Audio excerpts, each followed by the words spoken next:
Hello and welcome back to the Double A NBA podcast. I'm your host, Aiden Hammond. And I'm Aditya. And today we've got a hell of an episode. So much is happening in the NBA. This is the 50th episode of the podcast. Let's go. I'm excited. Are you excited? Hell yeah. All right.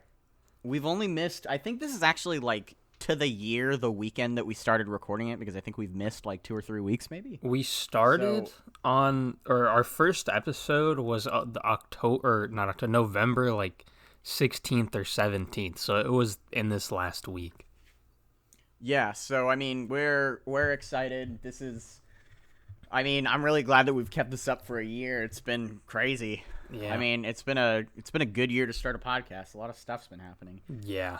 That 4 or 5 months where we didn't have anything going kind of sucked, tough. but it's whatever. Yeah. But yeah, so this is actually our first free agency, like first off-season draft, all that shit, because, you know, obviously the first off-season was a COVID off-season. It was an uneventful off-season. So let's just start out. We're recording. Woj is dropping bombs left and right, like literally the second before we started recording this. The biggest recorded. By far the biggest free agency signing of this whole day or 2 days happened, but we're going to save that for later. I think if you're listening on Monday or Tuesday, you know what that is. So let's go ahead and just start off with some really shitty news. Klay Thompson tore his Achilles in a practice. Which sucks, because it sucks. Everyone loves Klay. Klay Thompson is so fun to watch. I love Klay. I really thought that the Warriors were going to be super good. To be honest, I really thought that 2 or 3 more years of the Splash Brothers was going to be a real possibility. But I just, I hope he can come back and be great. But an ACL and an Achilles in back-to-back years it's killer. Yeah. Which sucks, before Kevin Durant got there, the Warriors were one of the most likable teams in the league. Yeah, they were my favorite. They were one of my favorite teams. Yeah. I mean, I was rooting through them throughout they're one of the only teams in really all of sports that I've seen go on a run like that, like start off the season 24-0, that like every game I was waking up and being like, did the Warriors win? Hell yeah. Like I love that team. Like yeah. I wasn't like a bandwagon or anything, but I was like rooting for them in the playoffs. Like I was glad when they came back against the Thunder. Well, the finals, I was like, whatever, because obviously I kind of wanted them to win it, but I'm also pretty partial to the 90s Bulls, so I was like, well, Well, that's the thing, though, is like, aside from maybe Draymond, there's no one on that team that you could really say, I don't like this guy. Everyone on that team they're class act, they're respectful, they're really fun to watch. Yeah. And I said this in the chat, actually, like a hot take. I thought like the roster they had this year was better than the 2016 roster. And then I think maybe the roster they had, but actually I was going to bring that up because you said you thought they could be better than the 2016 team. I was going to disagree. I don't think they can win 74 games or whatever. But that's a hot take. Yeah, that's a hot take. Well, that is the goal of a hot take. Well, because that team, if we're remembering, that team had Sean Livingston, who was really good for them. It had Maurice Spates. Not really Obviously, good. It had. He was pretty good for them. He was a really good point guard off the bench throughout the playoffs and the regular season that year. He was right. But MVP Steph Curry, Klay Thompson, arguably his best season. I would say probably by far Draymond's best season, maybe 2015. Mm-hmm. That team was such a ridiculous collection of talent. And then they ruined it for everybody by adding one of the greatest scorers of all time. So let's not talk about that. Klay Thompson, get well. The problem is he'll still be able to shoot, but his defense is going to take such a big hit. Well, that's what I was kind of looking at, because about an hour after the news broke that he had torn his Achilles, and I knew he tore his Achilles the night before when they were saying, when Mark Spears was tweeting really cryptic shit about the Warriors not knowing the severity of the injury and they fear the worst or whatever. Like I always just assume if it's like a lower heel injury, I always just assume it's an Achilles, and then I get pleasantly surprised if it's not. Mm-hmm. But I mean, I was talking to the party that night. Like we all kind of thought it was an Achilles. Like we were all worried about that. Yeah.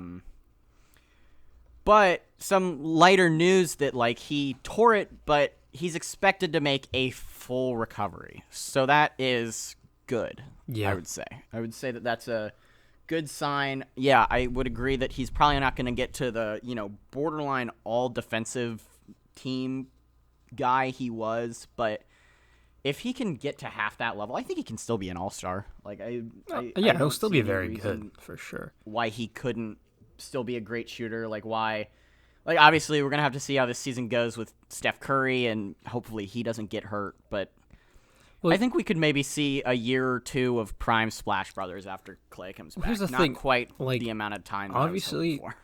He's not going to be as good as he was in 2016 or whatever, but if you have Steph Curry and Klay Thompson in the same backcourt, good things will happen. Yeah. That's just the nature of that team. I think this team's window for contention is not closed with this injury, is I guess what I'll say. Yeah. I think a lot of people are basically saying their window is shut. It's it's gone. But I think that Klay could maybe come back and be a very good shooter still. Mm-hmm. Which isn't he was a good defender in 2016, but he's steadily improved his defense every single year. Yeah. Basically every year he's been in the league, to the point where he was basically an all defensive shooting guard / small forward. Yeah. So, maybe it goes down to the level it was in 2016 and he's just the most exciting shooter in the league again. And if that's the case, then he's still an all-star and that's good. Bro, Klay Thompson, I don't know if I've said this on the podcast. I probably have at some point. Dude, he has the most pure jump shot out of anybody in NBA history. It's so beautiful to watch. Yeah, he's got the Ken Griffey Jr. swing of jump shots. He's that's the baseball version of Klay Thompson's jump shot. It's the type of swing that everybody emulated in the 90s, and Klay Thompson's got that jump shot. He's what that is for basketball. So yeah. Hopefully he can make a full recovery. I'm rooting for him. He's the most fun player to watch in the league. When I would say hot. the most fun player in the league to watch when he's hot. Oh, yeah. Because he's just he's hitting everything. He doesn't miss. He's celebrating. He's not to the point where he's a dick, but it's funny. The big balls celebration he did in the finals that he got fined for was hilarious. 60 points in 3 quarters, dude. Yeah, he's awesome. That was against the Pacers. We don't talk about that, but it was pretty sick. And he dropped that the one against 54 on the Bulls. I gotta say I like the one against the Bulls more, mostly just because he did it wearing a headband. Yeah, I love that one. I love it too. Yeah. All right. So next we got draft recap. Yeah. So for this, because we're not gonna go through all 60 picks and then the post-draft undrafted signings, because that would be a 3-hour episode in and of itself. Yeah. We're just gonna go for the lottery and then any major steals that we're thinking. Yeah.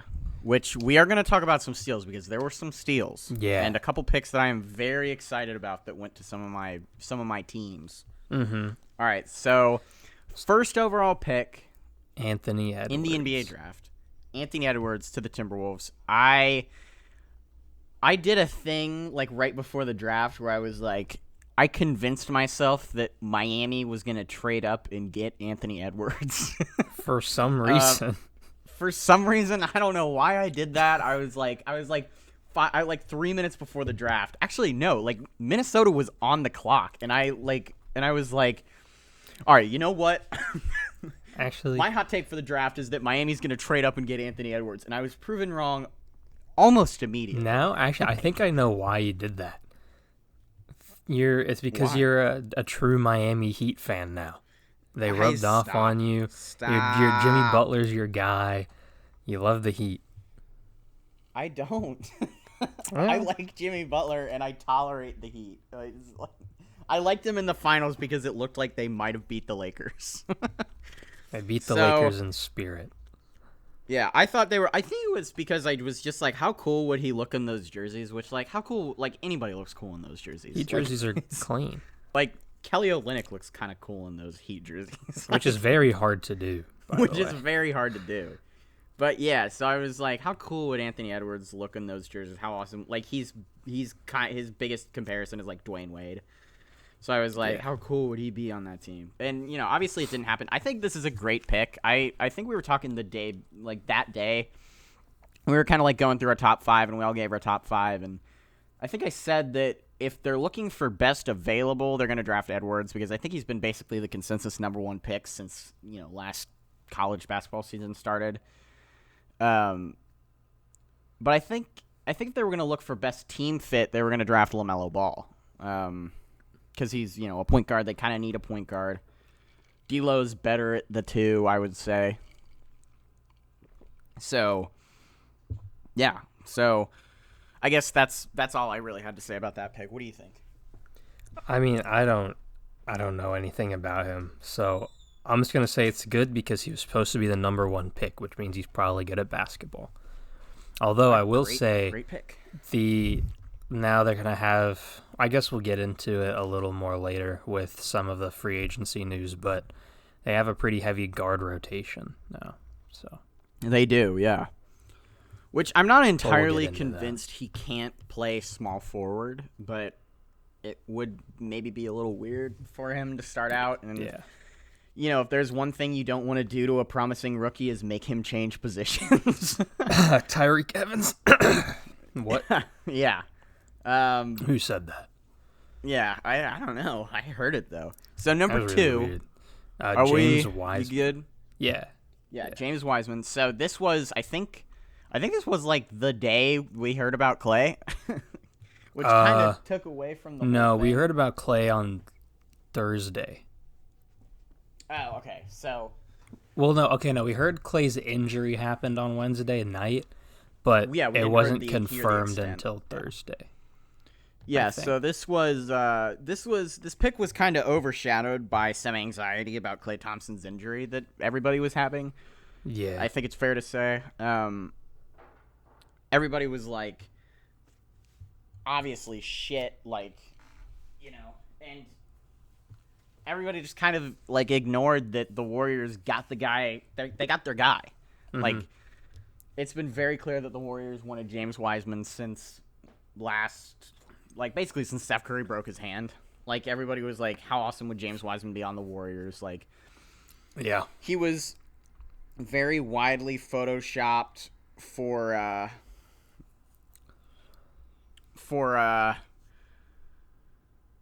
the Warriors. Like, he's awesome. Like, he's a really good player. So I'm excited for this. It feels kind of like Tim Duncan. Like, everybody was like, oh yeah, this dynasty that like or this team that's really good, their star player or both of their star players get hurt, and then they draft this awesome young player. Mm-hmm. I hope he pans out because, as much as I don't like a lot of Warriors fans, the team itself is pretty cool, and it's so likable. Yeah, and I want to see them succeed even after Steph and Clay retire, as long as the franchise doesn't turn into trash. Well, that's the great thing about Warriors fans is they're all Lakers fans now. That's true. So, I mean, bro, they moved out of their fan base isn't even that annoying. I don't even understand why. Like, I get why they moved to San Francisco, but the Roracle was iconic, dude. Yeah, I think it was kind of falling apart, honestly, which is I think that's why they did it. Well, yeah, I mean, yeah. I think it's going to be interesting to see this Warriors team because I think that they're by far the most volatile team in the NBA this year. Like, I think even without Clay, I could see them realistically finishing anywhere from 3rd to not in the playoffs. Mm-hmm. Like, so yeah, I responded. There was a tweet on Twitter, shocker, that was like, it was like, where do you see the Warriors finishing? And I was like, I think realistically, I think if their rookies pan out, which I guess we should just talk about the other guy they drafted. They drafted two other guys. One of them I don't really know, and one of them was Nico Mannion, who one of our friends was pretty high on. He was supposed to go like anywhere from like the end of the lottery to the late first round, and he ended up falling to the Warriors in the second round. But he's supposed to be pretty good, and I think if the Warriors rookies pan out, I think they could finish realistically 5 to 8, and if they don't, they'll probably miss the playoffs. Yeah. What do you think about this pick? I like it. The thing is, though, like, he played 2 games in college, you know? So, like, I know the season was obviously cut short, but especially for him, like, he essentially just spent time working out. So, I don't know. Like, obviously you can scout with workouts and stuff, but, like, I feel like a lot of this draft was pretty much, the order was really predetermined before last season happened. Yeah, I definitely, I get what you're worried about. Like, there's really no college tape on him. Yeah. Like, there's 2 games worth of college tape, and I don't even think, like, I would be shocked if he played more than, like, an hour total of college basketball. Exactly. But I do think the roster will be good. I mean, he'll have, he's got a pretty good coaching staff and one of the greatest players to ever play the game, coaching him, so he'll be fine, but. Yeah. All right, and then number 3 overall, Charlotte Hornets select LaMelo Ball. Poor guy. Yeah, poor guy. We'll get to the Charlotte Hornets later. This was kind of. I feel like this was this 1, 2, 3 was like everybody knew that these players were going to go top 3. I think we both predicted that if LaMelo Ball doesn't go first, he's going to go third. Mm-hmm. So it's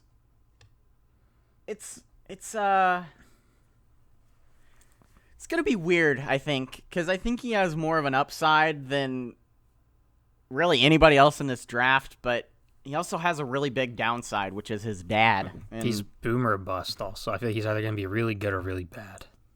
Yeah. But yeah, I would agree.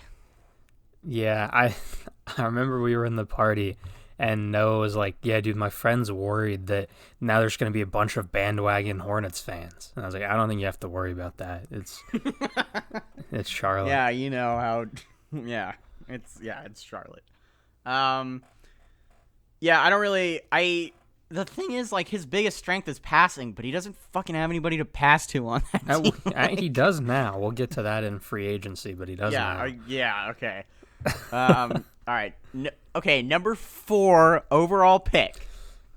The Chicago Bulls select Patrick Williams from Florida State. This was probably the most shocking pick of the draft. Dude. I said this in the chat, and I'll say it again. I trust our GM, but come on.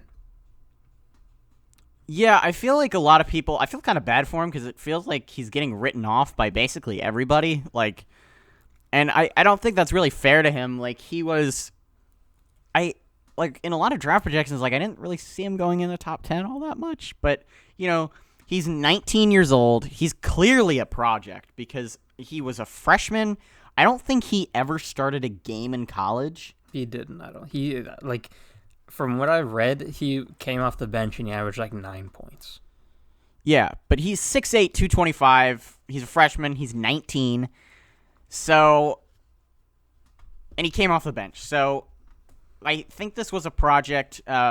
This is a draft. This is probably one of my favorite drafts ever, just to watch, because it was so, like, you never knew who the next pick was going to be outside of the top 3. Like, in the top 3, you knew who was, like, basically when Anthony Edwards got drafted, you knew who the next 2 picks were going to be. But from 4 through 60, like, I never knew who was next. So, I guess, like, 7, I guess we kind of knew. But, yeah, this was just 7? Killian Hayes to Detroit. He was pretty much projected there in most of the mock drafts I saw anyway. Gotcha. So, yeah, this is honestly, like, I don't know what to think of this pick. What do you think? You're the Bulls fan here. Like, if it works out, great, but That's like, and I just said this. Like, I trust our front office. I trust Billy Donovan, but like, it's a long-term project, sure, but you could have traded down and gotten him. Like, he wasn't gonna go top 5 if you didn't pick him there. Probably wasn't gonna go top 10 if you picked him there. Like, I don't know. Yeah. So So are we done talking about this? I feel Yeah. I don't really want to shit on him because I don't know anything about him besides Like, he I hope he's didn't good, start a game in and college, he which is a can little be. worrying. But like, the 4th pick was supposed to be Denny to the Bulls. Yeah, so we'll get to Denny because Denny had one of the biggest slides that I can remember of really anybody, but Since Bowl. yeah, really. I mean, but Bol kind of made sense because he was hurt. Like, Denny isn't hurt; he's perfectly healthy. He was a stud in Israel. But let's talk about number 5, 5th overall pick, Cavaliers draft Isaac Okoro. Yeah. Isaac Okoro is a stud. First of all, he's 19 years old, which is going to be a pretty common theme here. Pretty much everybody in this draft was 19 years old. That's really how the NBA draft is. Yeah, Except for Obi Toppin, who's a grandpa, but yeah, who's basically geriatric. yeah. I think I said the Bulls signed 2 guys who are going to be in hospice care soon. Because they signed like Miles Powell a couple days ago, which is really the only funny joke they've ever made. Or yeah, the Knicks signed him. Because the Knicks also got Obi. So, Yeah. But let's talk about Isaac Okoro. So he was another one of these guys who's like super athletic wing. Really, this is a pretty common theme for this draft: is everybody's a super athletic wing, or everybody can be a super athletic wing. He's 6'6", 225. He's 19. He went to Auburn. I'm really just reading his like bio. He's a powerful athlete, but he was a really good defender. Like he was a good defender. He's a decent passer, good rebounder, decent scorer. Like he's kind of a stud. So I'm excited to see how this is going to go in Cleveland, because Cleveland has, I would say, one of the better collections of young talent in the league. Like, Colin Sexton's good. Kevin Porter Jr., we'll see how that goes, because he's gotten into a little bit of trouble lately, but he can still be good. Wait, who's the guy I'm forgetting about that they drafted literally last year? Darius Garland. Yes, who was like, I guess, one of the worst guards in the league last year, but he's talented. He can still be good. And now they got Isaac Okoro. So there's really no excuse for Cleveland to not make the playoffs in the next couple of years. Like, there is an excuse. What is the excuse? Like, they're a garbage franchise. Well, yeah, but they've drafted a lot of young talent. Like, I mean, unless they all turn out to be busts, which I guess is very possible. There's no excuse for them not to at least be in, I guess, like, playoff spot contention in the next couple of years. Like, yeah. It feels like they still have Kevin Love and Andre Drummond too.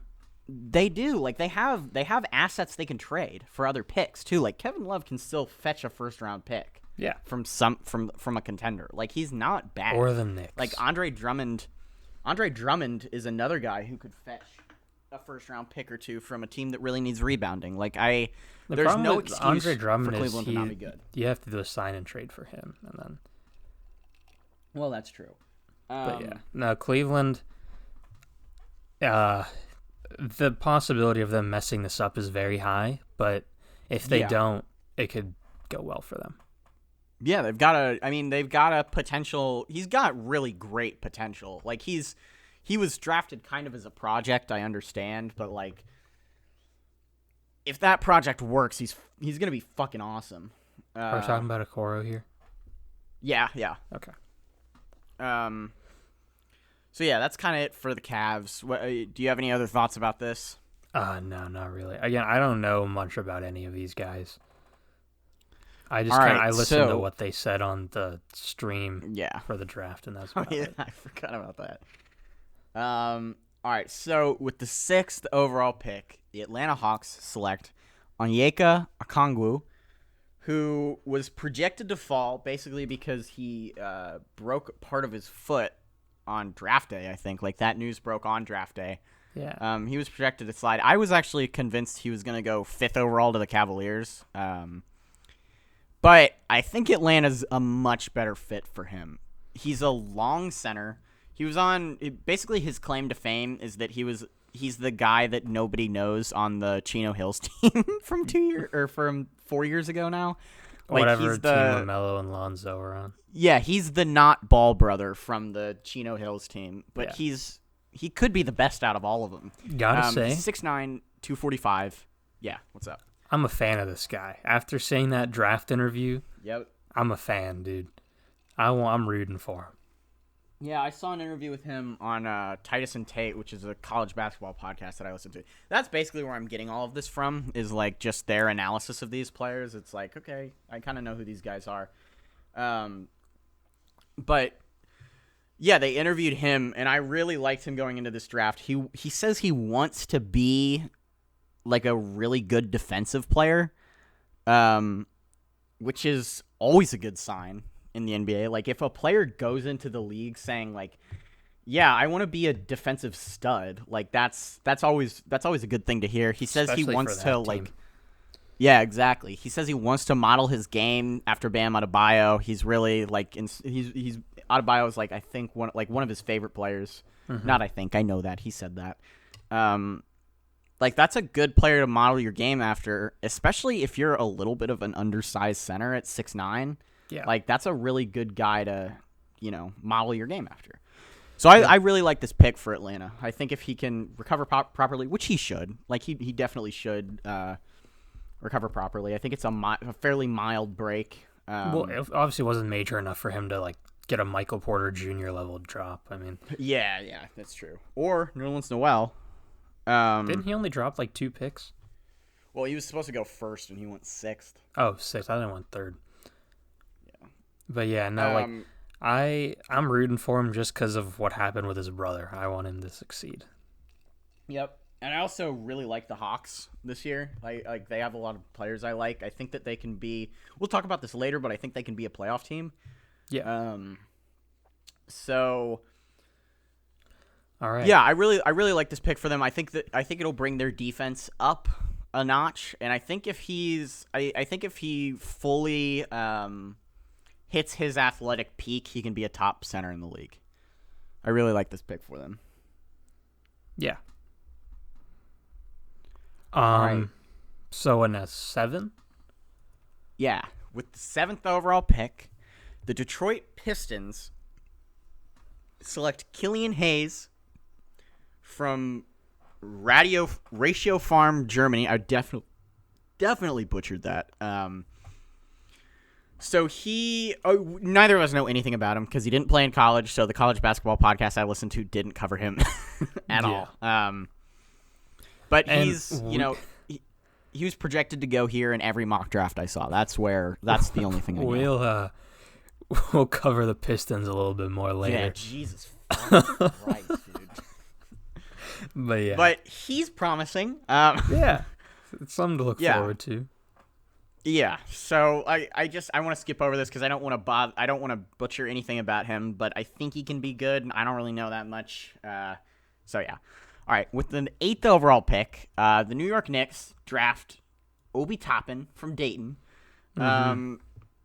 Obi Toppin, I'll just be straight. He was one of my favorite players in the draft. I always like when players from small schools go high. Like, it feels like it's a lot of, Dukes and Kentuckys and, Big Ten schools. This year it wasn't really like that, actually. Well, this year it wasn't, but it feels like in the past it always kind of is. Or right, yeah.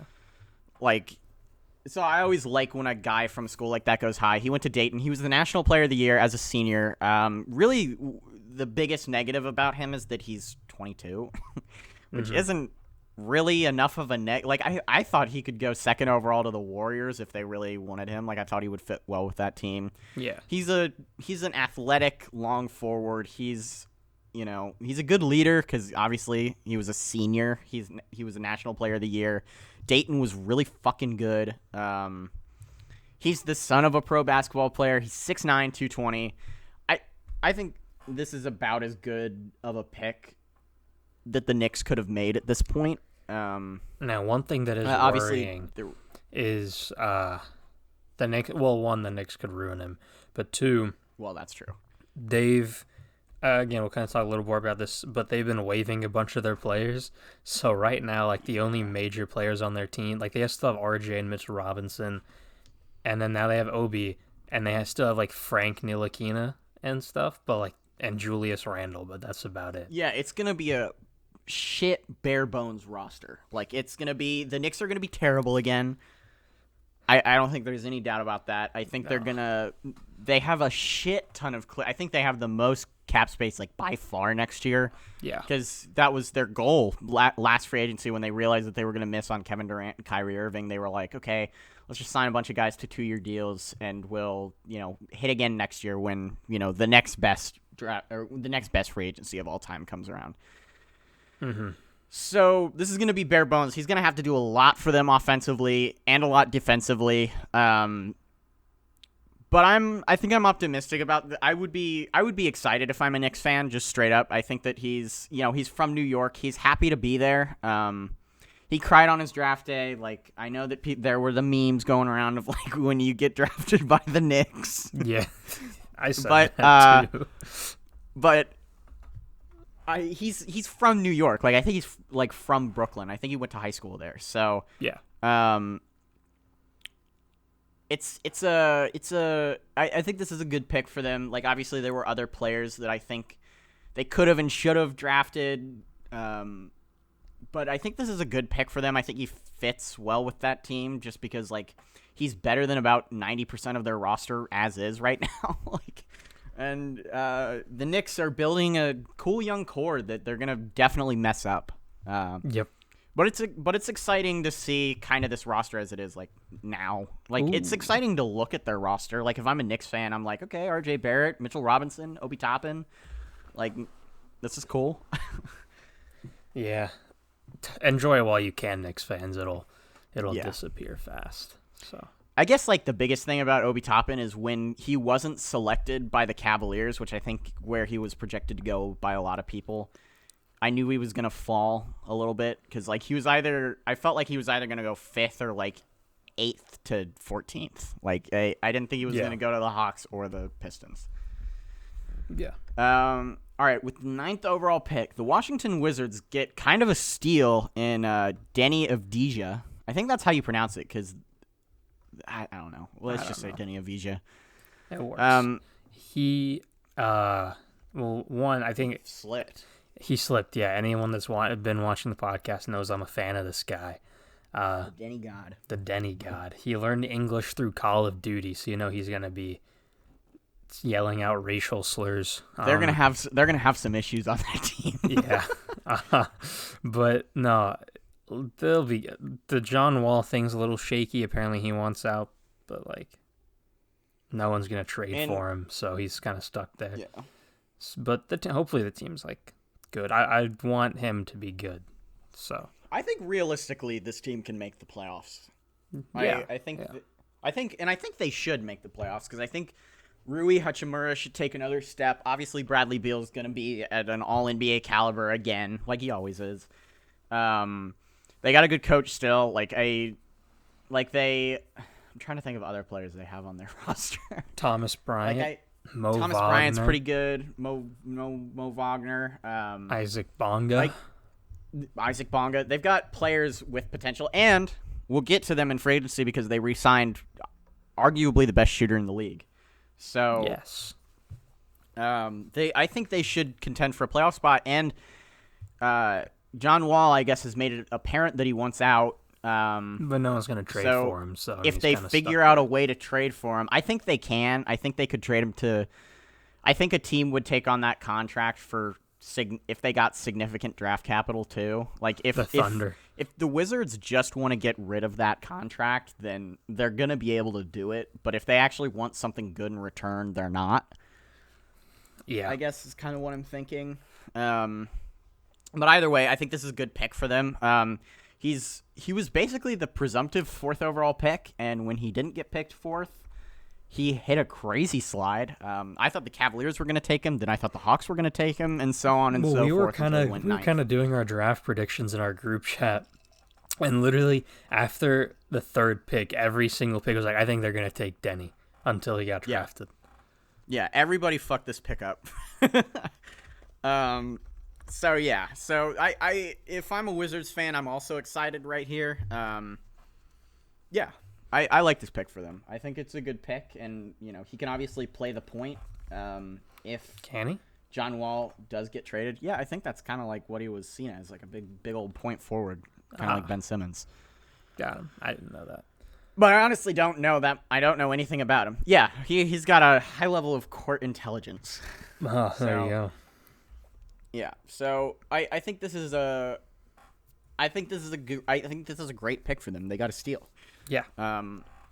So with the 10th overall pick, the Phoenix Suns make, I would say, the second most questionable draft selection up to this point, and they draft Jalen Smith from Maryland. And that's not to say Jalen Smith is a bad player, but he's 6'10", 225, and it feels like the Suns just drafted a backup center. Yeah, I don't really know what this is. He was not on the Jay Bilas top available players list on the screen, so I didn't know about him.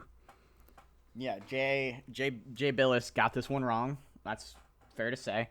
But I'm pretty sure Cole Anthony was like third on that list with when Jalen Smith got picked. So Jay Bilas might not be the best guy. Well, I was just saying him because athletic. he had that thing on the screen that was best available, and go through the top 6 he thought were the best available, and that's how I knew who the prospects Jalen there Smith were. wasn't even there. Yeah, so I'd pick one of them on that list to go next because I didn't know any of the prospects after the top 3. Yeah. So we gotta make sure we're watching college basketball this year, so we're more prepared for the draft next year. I refuse. Dude, come on. I refuse. If they're good enough, at least pay attention a little bit. Well, if there's a tournament, I'll pay attention. Actually, yeah, if there's a tournament, we should be fine. All right, so Jalen Smith, he's 6'10", he's got a 7'2" wingspan. He's a big boy. Apparently he's a good outside shooter. But again, this is the Suns drafting either a starting power forward or a backup center because he's not going to play the 3, and obviously he's not going to be a guard. So they kind of need a 4 though, because right now I think Cam Johnson's running the 4 for them. Yeah, I don't know. This is a weird pick because there were, as we'll discover, there were a couple of better players available that went right after him. Like Tyrese Halliburton is a great example. Aaron Nesmith is a good example. He's another guy that podcast I interviewed, and he's just he's a stud spot up shooter. Yeah, but bro, that was they pulled Suns, up his stats or whatever on the screen when he got drafted. He shot ridiculous, dude. 50% from 3 on 8 attempts. That's nuts. Yeah, he was stupid. That's good me level shooting, Yeah. But I guess if they drafted Nesmith, I would be essentially saying that they didn't want Cam Johnson anymore because he's 6'6", 215 as a 3, which is basically what Cam Johnson is. I guess Cam's 6'9". Well, they also, they have Mikal Bridges too, so they could just move him off to the bench. Yeah, so and Cam Johnson's a good player. He's a pretty good shooter. So I kind of get this pick, but at the same time, I guess they saw something in him that everybody else didn't see. And if he turns out to be a stud, then everybody's going to be wrong. And I'm rooting for him. I'm indifferent to him. Yeah. All right. With the 11th overall pick, the San Antonio Spurs select Devin Vassell from Florida State. This was the second Florida State player off the board. I think that this went for the next 5 or 6, 4 picks. We can go pretty fast because I don't know anything about any of these guys. Yeah, anymore. So he's a small forward. He's long. He's a wing. He's another long wing. This draft is full of long wings. He's athletic. He's good. He'll be a good player to develop under Pop. He's going to be an all-star in 2 years because that's just what Pop does. Maybe he's the next Kawhi Leonard. I don't know. I'm excited for this pick. But with the 12th overall pick, the Kings get, I would say, the second biggest steal up to this point because obviously Denny fell. Tyrese Halliburton. This was he the guy projected with to go. the sick suit, right? Yeah, and a really hot girlfriend. Yeah. Um, Good for him. yeah, good for him. Winning all over the place. Now he has to live in Sacramento, which kind of sucks. Yeah. And play for Luke Walton. And play for Luke Walton. But hopefully not for long. So Tyrese Halliburton is a guy who is projected to go anywhere from the top 5 to the back of the lottery, which he ended up going back of the lottery, and I don't really know why. Like, he's a good passer. He's a good shooter. He's a point guard, which is why I'm kind of questioning why they took him, because as we will get to later, they have one of the best young point guards in the league who they just gave a 5-year max extension to. Yeah. So I don't really understand this pick unless they're going to move him to small or shooting guard. Because which, we've if that's learned, the case, Kings, as we have learned from your prior history, moving players away from their natural position always works well. So yeah.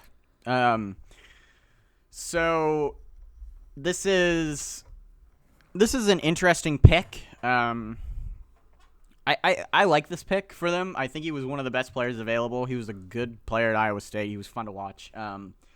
When I would watch Iowa State, which was almost never. I think I caught one Iowa State game last year. But, you know, it's a good pick. He was projected to go a lot higher, so anytime you get a guy that was projected lower, people are going to say he's a steal until he proves you wrong. yeah. All right, now with the 13th overall pick, the Pelicans select Kira Lewis Jr. I predicted this. This was the only prediction I got right. Yeah, so this guy I only knew about because our friend Noah, who's been on a couple times, was like, he was talking about him a couple times this season because he was like 17, I think, when he was a freshman. Like he was he's super young. He's 19. He was a sophomore. He's 6'3", 165, which is pretty small for a point guard, but he's Lonzo's replacement. Yeah, I think he is. I think Lonzo's going to be moved. But yeah, I think he'll be good or fine. I don't know. And then with the 14th pick, the Celtics select Aaron Nesmith, who was one of my favorite players just because of that interview I listened to, and just because he's got stupid shooting stats, like 52%.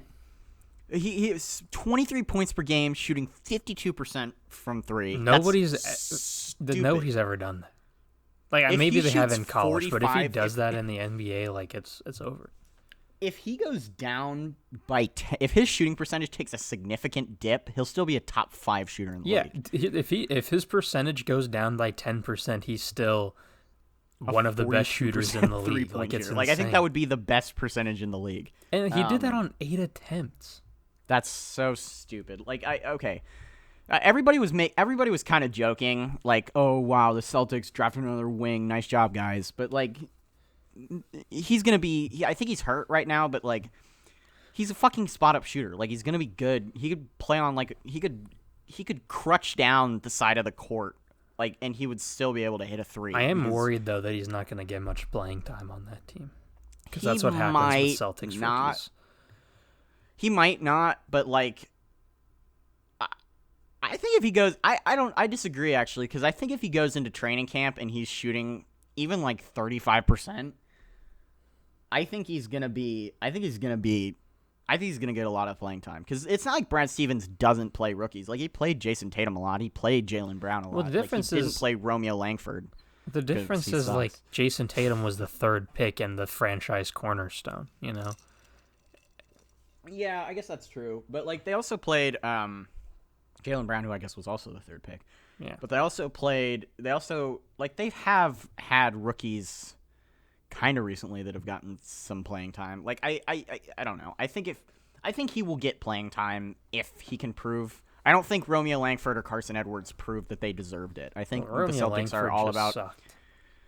Well, yeah, I think the Celtics are kind of all about proving you deserve playing time. I think that's what Brad Stevens is all about. He's got that college mentality, and I think if he proves it, like, I don't think it's going to be like a Nate McMillan situation where, like, if you're like still in your first 2 years in the league, you're not going to see the court unless it's an absolute emergency, which is the only way. Like, Victor getting hurt is the only reason we ever knew that Aaron Holiday was going to be any good, because he was good when Victor got hurt, and then he got some playing time. Dude, he's such a stud. I was going to be really sad if they traded him. I'm glad they did not. Yeah. We'll get to that. So now we're gonna go through a couple steals. Big steal at actually not big steal. Just shout out to our friend Ryan. Peyton Pritchard got drafted 26th overall by the Celtics. I did not see this happening. I thought he was gonna be an early to mid second round pick, but I'm glad they did it. Celtics needed another white guy on the team because I think they knew they were gonna lose Gordo, so took his spot. He's going to be a fan favorite immediately because he's white, and that's it. And Boston. And Boston, yeah. So good for him. Good for Boston. 41 Spurs pick Trey Jones. He's another guy who's kind of a steal. He's 20. The Spurs, everybody knew that the Spurs needed another guard because it's not like they already have like 12 of them, but, I think he's going to be good. Warriors got Nico Mannion at 48. We kind of talked about this earlier. He was supposed to be pretty good. I don't know why he slid so much, but it's working out for the Warriors because now they got a backup for Curry. Cassius Winston, who's now been traded to the Michigan Wizards. State guy. Yeah, was taken by the Thunder. Obviously, the tragic story with his brother that, of course, they had to bring up on the happiest day of his life. Well, that's what ESPN does, them. Yeah. Yeah, it's like Anthony Edwards, like the first overall pick. It's like, yeah, his mom and grandma both died. I mean, that was like, you guys know that? The meme though. Like there was memes going on. It's like, and with the first pick, the Timberwolves take Anthony Edwards, and then the reporter's like, yeah, he's a versatile wing. He can defend. He's athletic. His grandma and mom both died. He can get to the rim effectively. Within like 2 years of each other. Yeah, like that's the ESPN meme. Yeah, I also think I want to throw one in here. Apparently.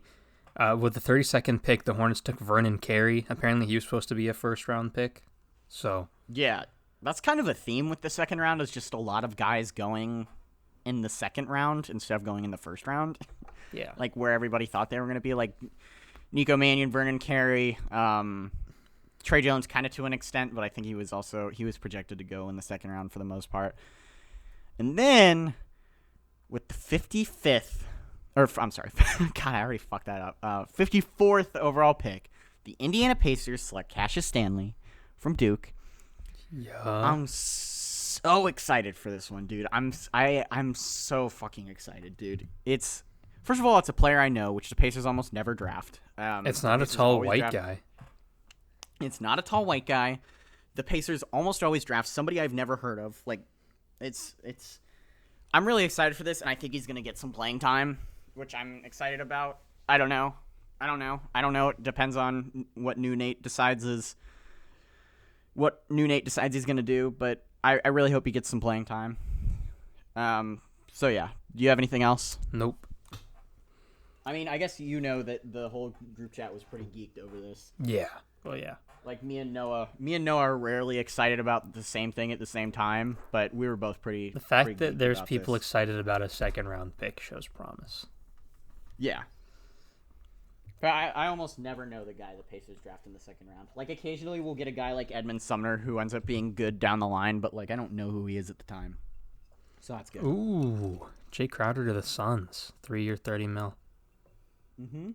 Nice. All right, so that's the end of our draft coverage. Yeah. Move on to now what we're going to do on next. To something I know about, the NBA. We're going to do trades first, and then we'll do free trade corner, agency. baby. This is the trade corner just keeps outdoing itself, dude. Oh yeah. Every week the trade corner is better than the last week. Mm-hmm. So I guess we should. Yeah. Okay. You go ahead. The first one we sort of already covered. Schroeder for Danny Green and a first. So Lakers get Schroeder, Thunder get Danny Green and the first, and then the Thunder flip Danny Green for Al Horford and a pick as well. So the Thunder basically got 2 picks and a shitty contract for Dennis Schroeder, who finished second in Sixth Man of the Year voting. And I know it sounds like I hate that trade, but I actually really like it because they got 2 picks that could be good. Yep. The Sixers pick, we'll kind of see how it goes with them. I don't know when the pick. Do you know when the pick is for? I don't know, like the years, but the Thunder have so many. I mean, that's. Yeah, the Thunder have anywhere from I think 2 to 4 picks in the next 6 drafts, which basically means they could trade into the top 5 or 10 in any year they want to, or every year they want to for the next 6 years, which is so stupid. Yeah. And that's assuming that they don't already have a top 5 pick, which they probably will because they basically gutted their team, except for Shea. Which we'll get into. Yeah. I overall like this move. I like this move a lot more for the 76ers because they got rid of by far the worst contract. Like, I guess you could say that Tobias Harris had a really bad contract, which he did, but Al Horford's the worst. Al Horford was the worst because he was not only super bad, he was super old and overpaid. Like, at least Tobias Harris played well at points last season. Like, I don't think Al Horford had a single game where I was like, yeah, he really deserves to be making $25 to $30 million over the next 4 years. Yeah. So that's kind of it for those 2 trades. A bit of a smaller I really like one. that trade for the Lakers. Yeah, the Lakers got better. Yeah. A bit of a smaller trade, but still important. So yeah, we're gonna really only be covering like the major trades and kind of skim past the smaller ones. Cause yeah, like if somebody traded a conditional 2nd-round pick for a bench player, like we're not gonna be talking about that. But yeah, the next trade, the Blazers get Robert Covington for Trevor Ariza and 2 first-round picks. This is the best. This was, I would say, in terms of actual value for the Blazers, I think this is the best trade they've made in the last couple of years. Oh yeah, this is a dub. Robert Covington is so good. Like, he's an awesome 3-and-D player. He fills a need that has basically been a gaping hole on that team since really LaMarcus Aldridge left, which is just a really good player big that's man. not Like, a 1, 2, or 5. Yeah. Like a really good forward. He's good He's better defensively than LaMarcus Aldridge ever was. He's a better outside shooter. This adds shooting to a team that kind of lacked it. It also adds defense to a team that kind of lacked it. He picks up where Nurkic leaves off, even though I would say Nurkic is also a very good defender, but it adds more wing and paint defense that they didn't have. Yeah. I really like this. There's no reason that the Blazers shouldn't be a top 6 seed next year. There's just not. There's no excuse for them to not be good next year. All right, and then next up, probably the biggest trade we got. Drew Holiday for Eric Bledsoe, George Hill, 3 first-round picks, and 2 pick swaps. Yeah, this is Milwaukee. This is Milwaukee saying, "Here, Giannis, this is what we're willing to do to keep you here. This is what we want to show you." Oh, I should note, Giannis has until December 21st to sign the Supermax extension with Milwaukee. So a month from today. Yeah, exactly a month from today. Feels like every couple days we get a new report that they're nearing a deal. Mm-hmm. I feel like there aren't really a ton of signs that Giannis is super unhappy in Milwaukee, I guess. Like, he seems to be pretty happy. Like, I don't know. It seems like the front office is making moves for him to show him that they want him there. They're getting him. Okay, so let's talk about this, because they basically replaced Eric Bledsoe, which was by far the worst contract that they had, and George Hill, who was a pretty good replacement level bench player.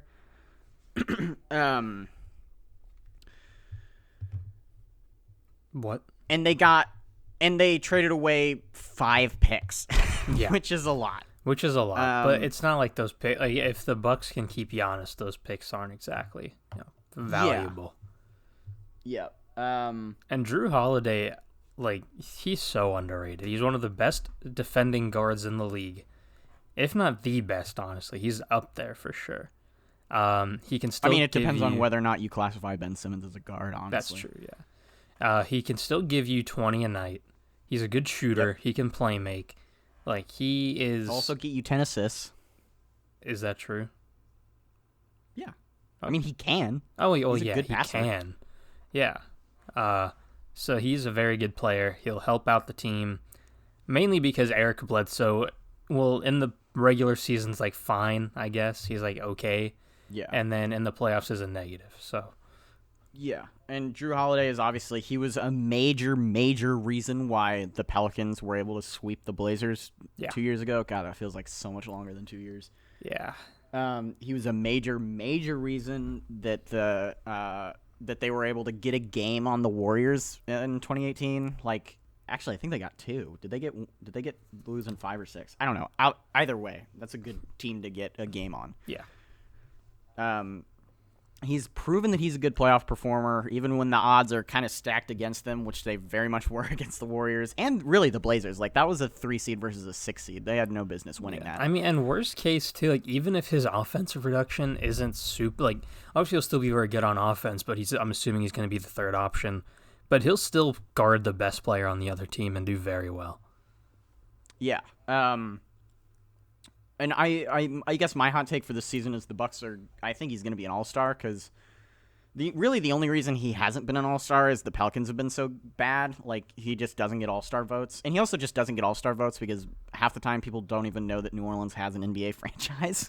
Well, yeah, but Drew Holiday is also a very quiet player. You know, he's not. Yeah, he is. But I think he's going to be like a Kyle Lowry sort of guy. Like, if they're a top team in the East, they're going to send obviously the best player, which was Kawhi and Pascal, and then they'll send the second best player, which I guess was Chris Middleton for the Bucks. And I think that they could get a third if Drew Holiday plays well enough and they're good enough, which I think they will be.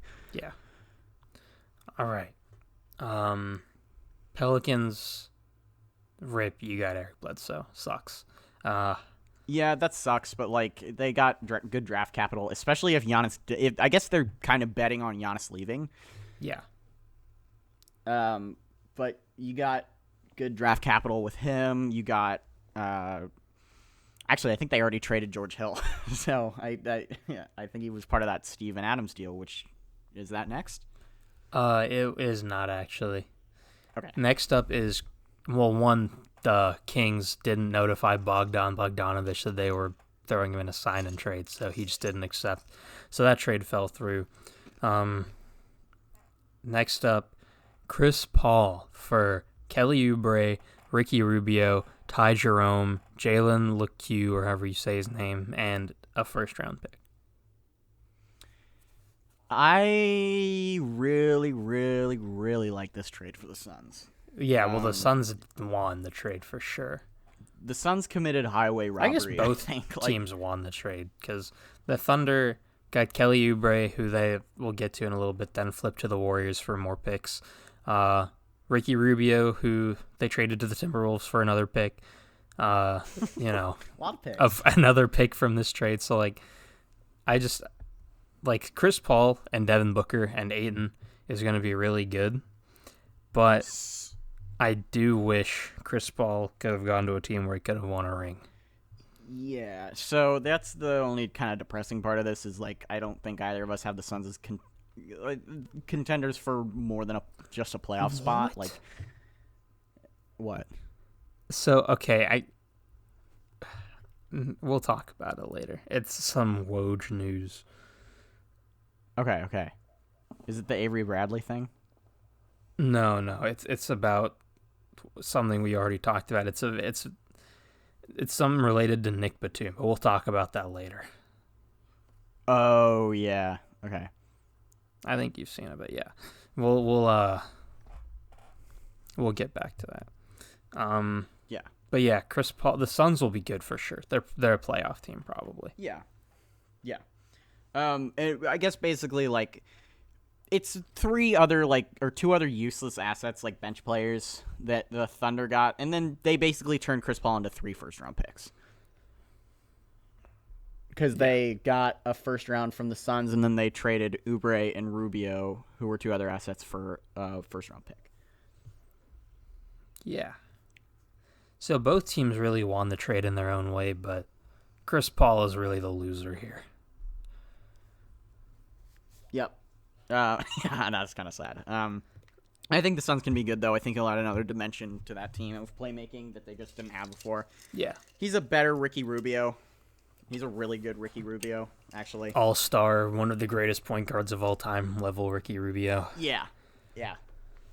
All right, we already covered the Rubio trade to Minnesota and Warriors getting Kelly Oubre, so I guess we'll move on to Josh Richardson for Seth Curry, which is a pretty small one, but I mean the Sixers get a more consistent shooter, and the Mavericks just get a better overall player, I guess. Yeah, I would say this was like the biggest win-win trade. Because the Sixers get some desperately needed spacing, and the Mavericks get a pick, which, it's a second-round pick, but it's still a pick. Yeah. And then they get Josh Richardson, who was really good in Miami, who kind of took a step off because he just couldn't provide any spacing that Philadelphia needed. He really just couldn't provide anything that Philadelphia needed, but he provides everything that the Mavericks need, which is another versatile scorer for Luka to target. I like this. I like this for them. Yeah, and Seth Curry's probably one of the best spot-up catch-and-shoot shooters in the league. I think he was the best catch-and-shoot player last year. I mean, obviously Clay was out, but yeah, with the limited spot-up shooter assortment in the league, I think he was probably the best. I guess Bertans. Yeah. All right.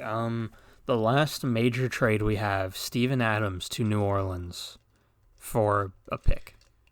And yeah, so I woke up to this one. Yeah, I don't. I don't remember like the full details of the trade. I can pull it up real quick. I think George Hill was included. I think George Hill's going to the Thunder now. Ooh, DJ Augustine to Milwaukee on a 3-year, $21 million. Yep. Let me pull up the Steven Adams trade. Steven Adams for George Hill, Darius Miller, a 2023 first and second round picks for 2023 and 2024. Okay. So, yeah. I like this one. For really both teams, especially for the Pelicans, because they did not re-sign Derek Favors. He went back to Utah. We'll get to that. Mm-hmm.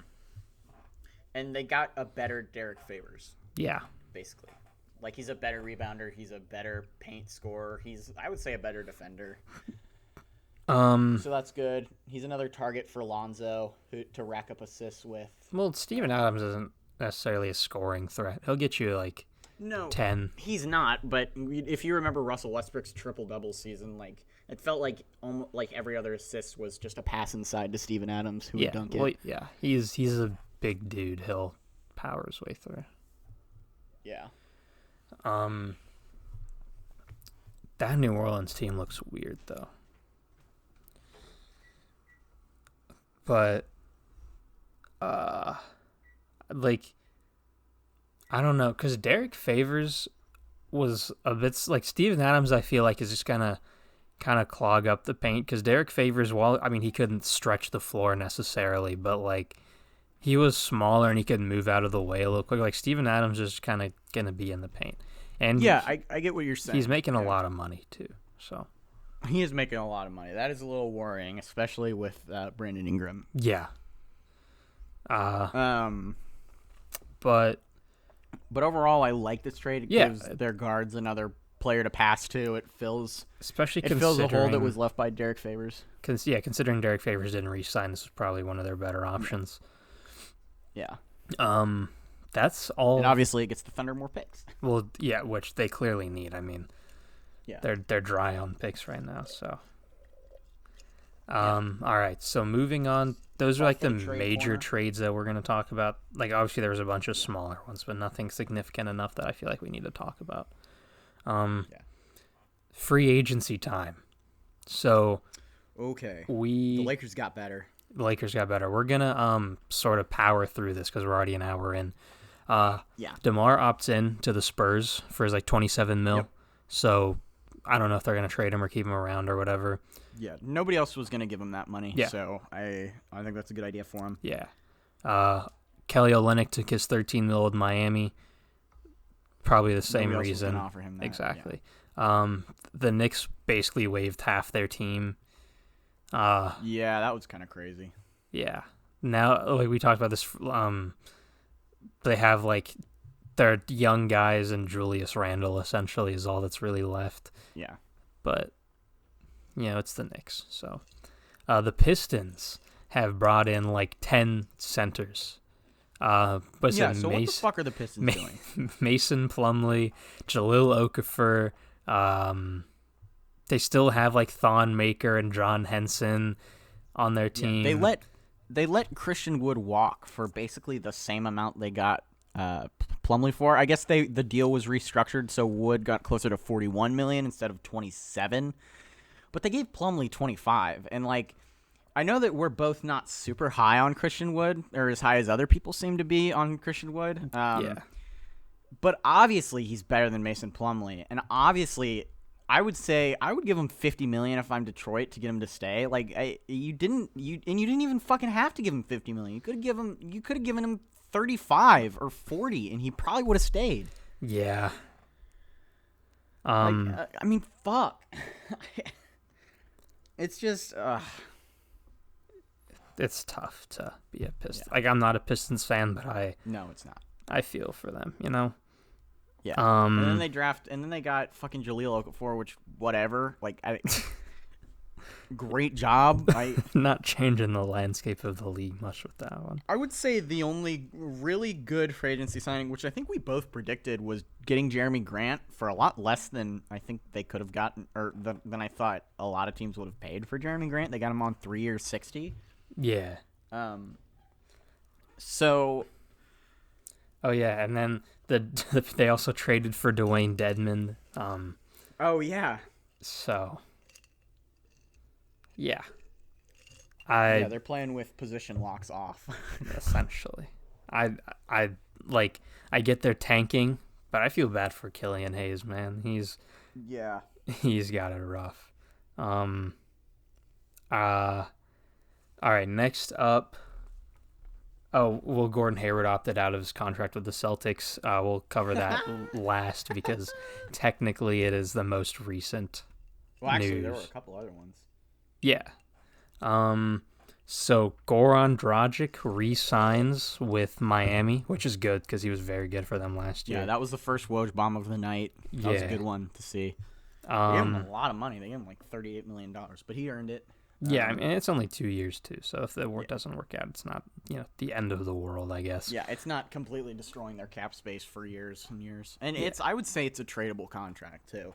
Yeah. Like, I think there's a team that'll take that on if it doesn't work out, which I think it will. I don't He's know a good why player. Yeah. Jordan Clarkson, 4-year, $52. I really like this. They got a steal for him because he was really good last year. Yeah, it kind of felt like a lot until I looked at his numbers last year, and he was, like, probably their best bench scorer. Like, yeah. He provided a lot of scoring off the bench, which is always good. So yeah, that's another good one. They also got back Derek Favors, which I guess we should talk about. 3-year, $30. That just adds another good bench big. Yeah, which they needed. Next up, De'Aaron Fox. Max contract with a super max clause. Yeah, I what like do you this think a about lot. this? I actually like this for Fox. I like it for Kings... Fox. I don't like it for Sacramento. Really, I actually like this. I think this is great for Sacramento. He's by far their best player. Like they have him locked down for the next 5 years. Which is a good time to build. Like, they should fucking figure it out, though, because, like, it's pretty hard to build a good team in the NBA, and you've got a really good player to build around. So, see, the reason I don't like this trade is, or the signing, I guess, well, one, because De'Aaron Fox hasn't made an All-Star game yet. He hasn't been close to a winning season yet, and they gave him the max with a super max clause. Like, if he can. What is the supermax clause? Does that just mean they can give him a supermax at any point during this? Well, no, it's so. I don't know the details of it, but I'm pretty sure, like, if he meets the requirements to get a supermax, like, he just gets the extra money in his contract, I think. Oh, really? I'm not too sure. Like, I'm not 100% sure on that, but he can get a bag, which, you're Sacramento. You're not exactly a very high free agency market, and now you're paying a guy that has not made an All-Star game yet. You still have Luke Walton as your coach. So, not great. Yeah. Yeah, I agree, but also, like, I mean, Steve Nash didn't make an All-Star game until, like, his seventh year, and he's one of the, 5 greatest point guards ever. So I'm not going to... Steve Nash wasn't getting a max before then either. No, he wasn't. But, like, they're betting on the future, which you have to do that as a small market team, especially a small market team in a shithole city like Sacramento. Like, small market teams like Milwaukee and have it a little, like Milwaukee and New Orleans have it a little better because, like, New Orleans is an awesome city and, like, Milwaukee is not Sacramento. But, like, if you're Sacramento, if you have a good player, you have to do everything you can to keep them and just hope that they're an all-star. Like, yeah. Like, I guess that's fair. Next up, or is there anything else you wanted to add? No, I just think this is fine. Next up, Gallo to the Hawks, 3 years, $61.5 million. I love this signing. I do too. I think that Gallo. I think we were both pretty high on Gallo going into free agency. I think we both thought he would fetch a king's ransom for his services, and he did. Atlanta gave him a bag. Atlanta gave him a lot of money, but he adds a passing target for Teague. He adds a front court partner for both Capella and Okongwu. He adds a passing target for Trae Young. I think this is a good, and he's a damn good spot up shooter. So I think this is a great signing for them. Yep, I agree. I think I was very high on him with the Thunder. And also, by the way, Atlanta should be a playoff team. They should be. Should be. I don't think there's any excuse for Atlanta to not make the playoffs this year. They got the young talent. They got the veteran presence. They got a good coach. They got the front office has been making some good moves. Cam Reddish is going to take another step. Like, Hunter Wilson. There's no excuse for this. DeAndre Hunter, you mean? Yeah. Yeah. DeAndre Hunter is going to take another step. There's no excuse for this team to not be in the playoffs. I agree. And I'm excited to watch them because I think they're going to be fun. Next up, probably the most infuriating signing. 2 years and $19 million for Montrezl Harrell. God. Now, here's what I will say. I think, like, I've gone on record saying I think Montrez is overrated, but he is still very good. So, yeah, this is the move for me that made the Lakers the overwhelming favorites to repeat. They should. I don't think there's any excuse for them to not repeat if they don't win the championship this year. I think it's I would consider it a disappointing season for them. There's no reason that they shouldn't win it. They have the best duo in the league by far, clearly, because Klay Thompson's not playing, and obviously Paul George and Kawhi Leonard not it. I guess Kevin Durant and Kyrie Irving are the only hope of dethroning them, but whatever. But we don't like Kevin Durant either. But we don't like Kevin Durant either. So fuck. Obviously neither of us are Lakers fans. We both appreciate clear. We're not. I wouldn't consider myself a LeBron hater. I don't think you are either. Even if you say you are, I don't think either of us hate LeBron. But I don't hate. We don't. I just don't like him, but I don't hate him necessarily. Yeah, but obviously we don't want him to have an easy path to a ring. I don't and this just makes it easier. So this is a great. By the way, this is Rob Pelinka is gonna get serious executive of the year votes, and I thought he should have been fired when Magic Johnson stepped down. He was a terrible GM before that, and he just made two of the best moves in the entire offseason in acquiring Dennis Schroeder and Wait, Aiden, I can't hear you. Signing. Oh, okay. Give me 1 second. Is that better? Yeah. Okay.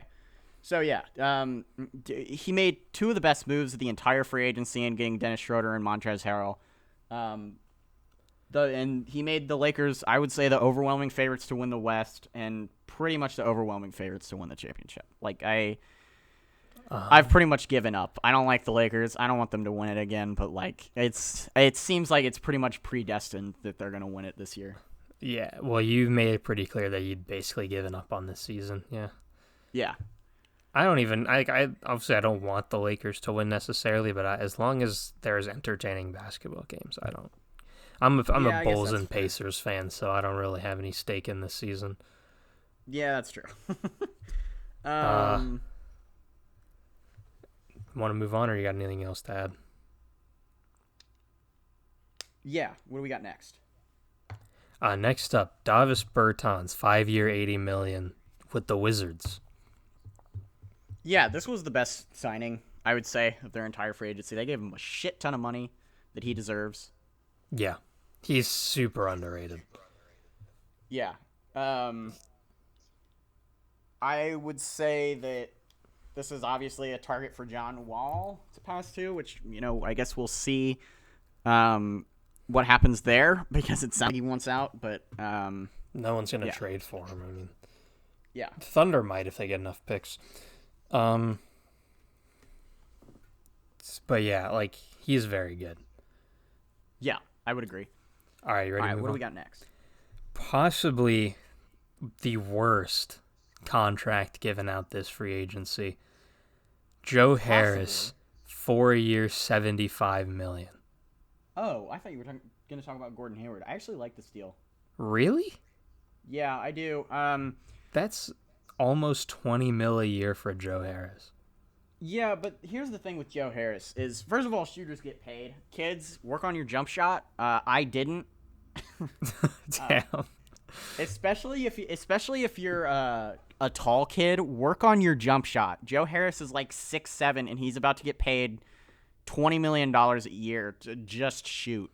But I think he wasn't even like an amazing shooter last year. He was okay, but like he took a step back from the 2018 season. That's fair. But I think that I think that he can take a step, obviously catching passes from Kyrie Irving instead of Spencer Dinwiddie. Maybe. I don't know. Even then, I feel like this is considering they're still gonna have to pay Dinwiddie, unless they. I mean, obviously, if they let him walk, then they let him walk. They're still in cap hell right now. The Jared Allen wants Clint Capella money. This was. Like, I get it, it's a priority to bring Joe Harris back, but you could have gotten him back for like $15 million less. Yeah, I agree. But also, like, shooters get paid, man. Like, I think know. as soon as Joe Harris's agent saw that Davis Bertans got paid like that, they were like, oh, here's a little bargaining chip. Like, but Davis Bertans is miles better of a shooter than Joe Harris. Yeah, he is, but like, they're kind of the same player. Like, that's fair. It's like, although last time I checked, Joe Harris doesn't have the nickname Latvian Laser, so I don't know. That's fair. I feel like the nickname clause, dude, you get more money. That's true. I clearly don't hate the signing as much as you do. I understand why they did it because, Kevin Durant is most successful when he's surrounded by excellent shooters.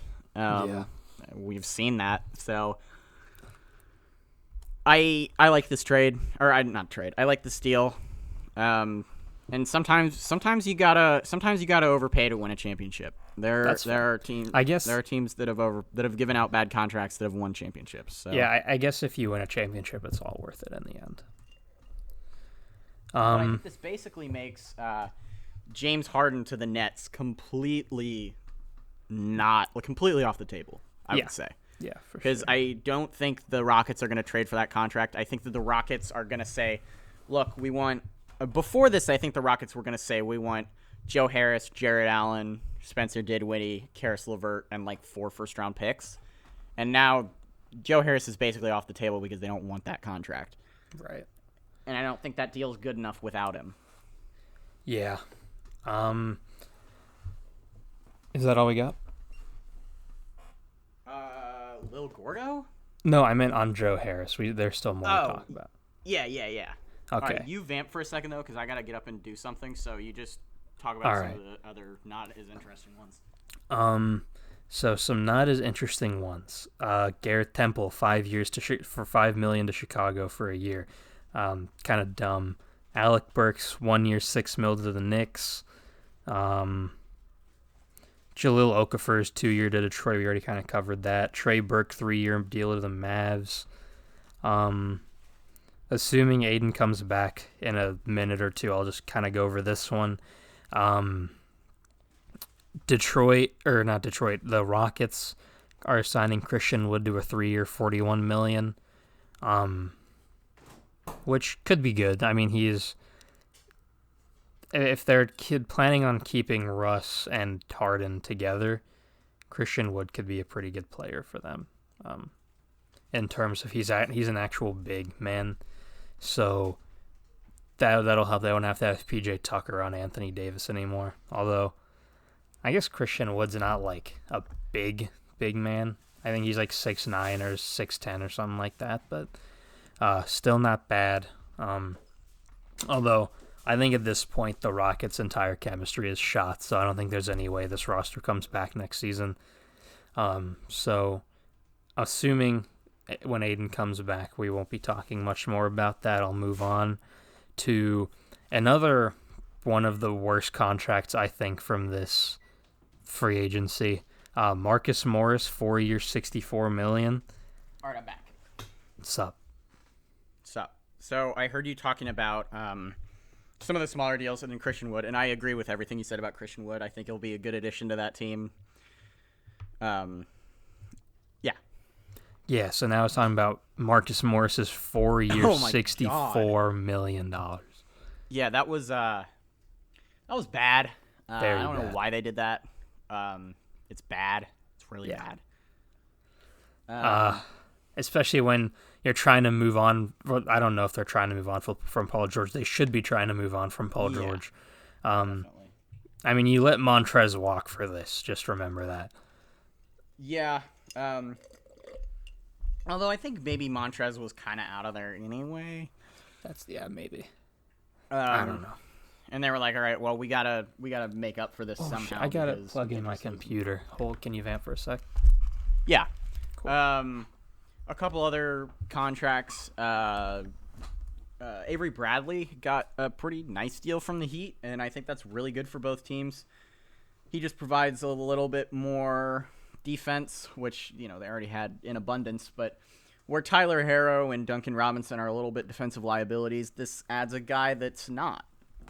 And he plays basically the same position that they do. So, all right, I'm back. I like this trade. I was just talking about Avery Bradley's contract and how I like it for the Heat.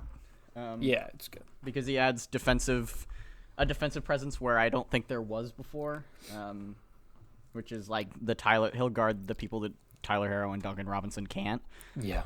And then our last contract before we get to the biggest and worst contract. Wait, not quite. Not quite? No. All right. So I'm just going to go over a really small one. Justin Holiday, 3 years, $18 million to the Pacers. That's pretty good. That's a great deal for them. He was a very underrated spot-up shooter. I think he shot over 40% for basically the entire season. I really like him. Obviously, keeping the Holiday Bros together. I really like this. Justin Holiday's a super nice guy. He's really fun to watch when he's hot. He's a good defender. I like this trade for the Pacers. It's helping the Pacers core. And then I already mentioned the DJ Augustine 3 years, 21 to Milwaukee. Oh yeah, that's a good deal from Milwaukee because I think that he's gonna provide similar stuff that Bogdan was, and you don't have to pay him as much. Yeah, and then Malik Beasley, 4 years, $60 million. Oh my god. He's getting paid off of a 12-game stretch where he averaged 20. Fellas, NBA rookies, if you have a limited role on a team, if you play well, especially if that team's shitty and looking to be good, not shitty, just play well for like 20 games. Like this is what got Christian Wood paid. This is what got Malik Beasley paid. Like just be good for part of the season, and the general managers will be forced to pay you or let you walk, and everybody's gonna be mad at them if they let you walk. Yeah. Like we're seeing in Detroit. So. Yeah. He got paid. I think this is a good idea for him. I don't know as much for the Timberwolves because they're gonna have to pay Anthony Edwards eventually, and I if he's good, which maybe he's not, I don't know, but they've this is, I don't know. This is weird. I hope I hope he plays well. Well, yeah, I want Minnesota to be good. Yeah. The fans deserve it. Yeah. Our Jesus Christ, those fans deserve it. our second to last. They've suffered so long, so Second, often. yeah, poor that. Even Kevin Garnett couldn't save that franchise, man. Our second to last major signing, Fred VanVleet, 4-year, $85 million to stay a Raptor. This is a great signing for the Raptors. Yes, 100%. It keeps their cap space pretty nice so that they can make a run at a big free agent next year, which, as we've discussed, there is an abundance of. Mm-hmm. It keeps their core intact. This is a great, great signing for them. And Freddie got paid. I thought Freddie could have gotten $100 million from the Knicks or Pistons, but I guess he decided it wasn't worth it, which it wasn't. And he still really cashed like out. And he still cashed out. $85 million is nothing to sneeze at. Right. So this is a great, great deal for both parties. I would say this is Masai Ujiri working his magic. I like this. Mm-hmm. And then, Hold on. Oh, One more, because I don't know if you're gonna mention it. Jay Crowder, 3-year, $30 million. We mentioned that earlier, yeah. Oh, did we? Okay. But I don't know, dude. We've talked about so many deals and yeah, all that stuff. it's good. They get more shooting. Yeah. Now for the finale, we got this news like 5 minutes before we started recording this episode. Dude, this is so funny. Gordon Hayward to Charlotte for 4 years, $120 million. Yeah. Holy I've mentioned shit. I've mentioned him in the past, but the guy that I've been following on TikTok for a while, I've followed him on Twitter recently, Spawn Hour. He's a also come on the podcast, dude. If you're listening for some reason, come on the podcast.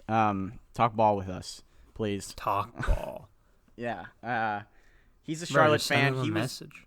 talking about like 2 minutes before this trade happened or this deal happened. He was like, "Yeah, I'm really fine if Charlotte doesn't make any free agency moves this year because we're about to get off all our bad contracts next year." Like, You thought you were off all your bad and contracts. you are wrong. I'm sorry. This is just like, I mean, this is like when I'm a Pacers fan and like.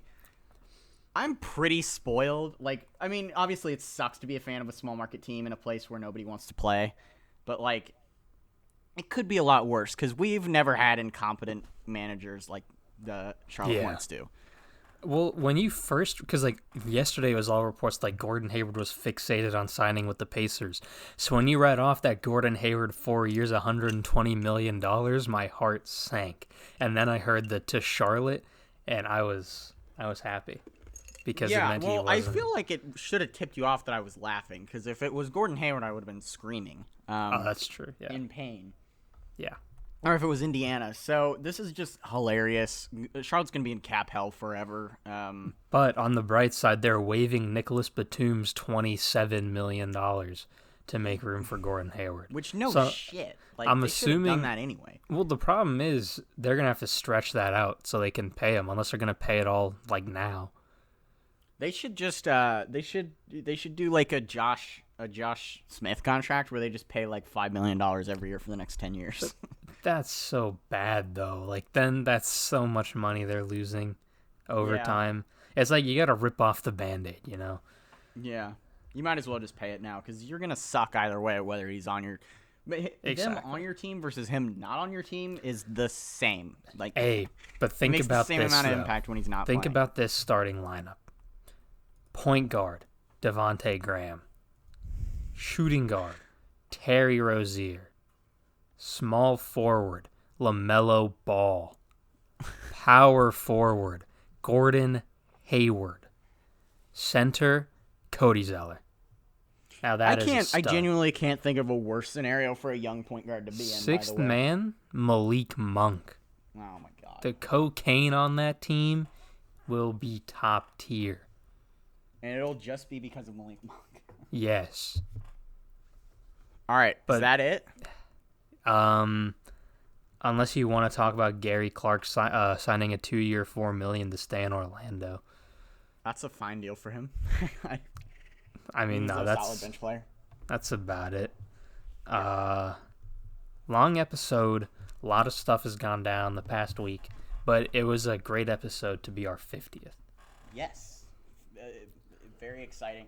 Really, even though this is kind of a shitty year for free agency, like, it's still fun to do this because, like, Yeah. it's still fun to watch because, like, inevitably a team like Charlotte overpays for Gordon Hayward, like a guy like Gordon Hayward. So Yeah. it's always fun to see. All right. Cool. You want to hit that outro? Yeah, so like, subscribe, comment, all that stuff. Tell us why we're dumb. Our personal channels are going to be in the description along with our Twitter, podcast, email, Aiden's article, his football article. If you're interested in football, check that out. Yep. And I think that's all we got. Got anything else to add? Yeah, no, that's it. Cool. Right. Thanks for watching, Bye. and see y'all later.